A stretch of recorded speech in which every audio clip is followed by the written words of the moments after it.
So you've got a Ford, and you're staring at the error code P0442. What does it mean? Well, today, we're going to put on our detective hats and give you a super straightforward guide to figuring this thing out and getting it fixed. Let's get right into it. Oh yeah, we've all been there, right? You're just driving along, minding your own business, and bam, that little orange engine light pops on.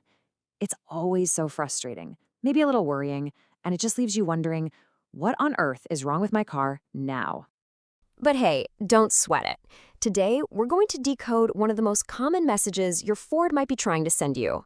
We're going to turn that confusing code into a really clear problem with some surprisingly simple solutions. And the mystery we're cracking today? It's code P0442.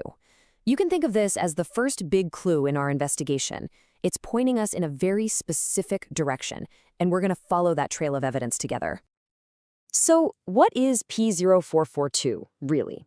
Well, the official definition is EVAP system leak detected, small leak. And in plain English, that just means your car's computer has sniffed out a tiny little leak somewhere in what's called the evaporative emission system. We just call it the EVAP system for short. And you know, the EVAP system is actually pretty cool. Its whole job is to be like an environmental superhero for your car.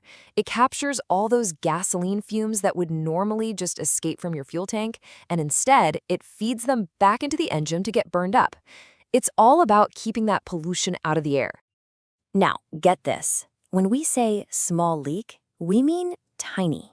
Your car's system is so sensitive, it can detect a leak from a hole that is just 0.040 inches across. To put that in perspective, that is literally about the thickness of a credit card. It's incredible that it can find something that small. Okay, so now that we know what we're looking for, this teeny tiny leak, it's time to start the real investigation. And like any good mystery, we've got a lineup of the usual suspects that we need to check out. All right, here's our list of top suspects. And let me tell you, number one, by a long shot, is a loose, broken, or maybe even a missing gas cap. If your Ford has that capless fuel filler, it could just be that the seal isn't clean. After that, we start looking at things like cracked evap hoses, some loose connections, maybe a faulty valve, leaky seals, or even some aftermarket parts that aren't quite up to Ford standards.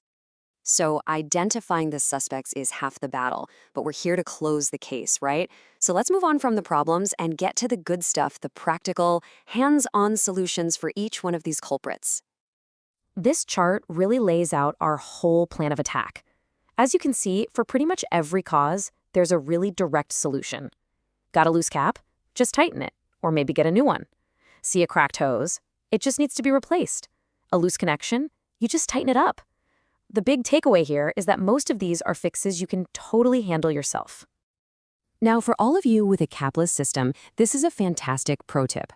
A lot of the time, this error is caused by just a tiny piece of dirt or debris on the seal.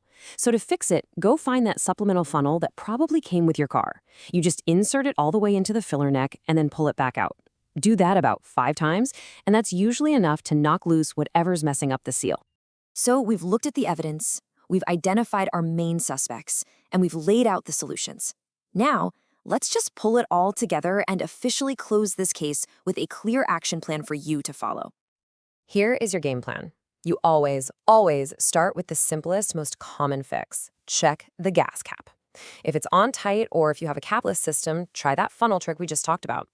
If that doesn't do it, your next step is a quick visual check of the evap hoses for any obvious cracks. Give the connections a little wiggle.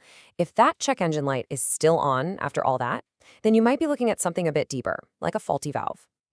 So you see, that check engine light doesn't have to be a big source of stress. You've now got the know-how to investigate the clues yourself and honestly, in a lot of cases, solve the problem right in your own driveway, saving you time and money. So the only question left is, are you ready to go solve the mystery?